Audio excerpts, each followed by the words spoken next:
باشە ماوەسە بە ئەوەی بپرسم بە پارەی خانەنشینی ئەندام پەرلەمانی عێراق و یاخود ئەو کاتێک کە ئەندام پەرلەمان بووی چیت کرد بۆ خێزانی کەم دەرامەتی یان وەکو ئەرکێکی حزبی پارەکەت بۆ یەکگرتو ئەمن بزانێت بوو ئەمە گرێبەستە شێخلاقی لە بینی من و یەکگرتووی بوو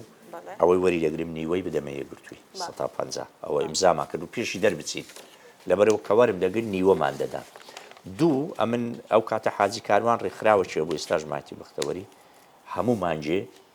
ئەمن دەهێتیم معاشم لەو بڕی بوونەوە لەگەر کۆمەڵک تەڵەبەی ئەوانەی لە کولەی بوون مانگانە پارەم دەدانێ هەتا تەخەڕوجیان کرد ئەوەیە دووش ئێستا من کە تەقاعودم ینی من لێرە لە تەلەڤیزیۆنی بۆ دەرێم تەقاعودی هەم چەندە تەقاعود لە نانە دەرێم نانم دەرم با خەرک بزانین چێت کۆ تو ئێستا بڕۆ بانقی بڕێ ڕقات حسابی وسامە چەندی وەرەگری پێ دەرێ بە خۆم دەرێمی شەرمێ ناکەم ئەو پارە نەمدزیم تەقاعودم ینی وەری دەگرم لە بەغدا قانونەکەیە بەجێرەی ساری خزمەت تەقاعود دەبی پەرلەمانتار و وەزیریش نەک هەر موەزەف یعنی مەسەلەن ئەمن 27 سال خزمەتم هەبوو 23 سال لێرە فترەك مامۆستا بووم و فترەشیش لە سەحەی بووم کردی 23 سال 4 ساری پەرلەمانیش ئەوە 27 ساری 100,000م لۆ دەرچوو بووە 2,700,000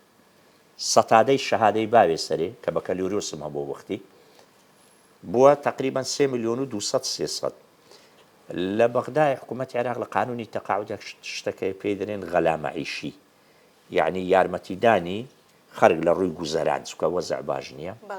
چەند سار خزمەت تەبی سەتا ئەوەندەی دێتە سەرێ ئەمن 27 سارم هەبوو 127 دیات سەرێ ئێستا تەقاعود یەکەم بۆ بوورە مانگانە کە وەری دەگرم 3,700,000 3,699,000 زۆر سپاس زۆر مەمنون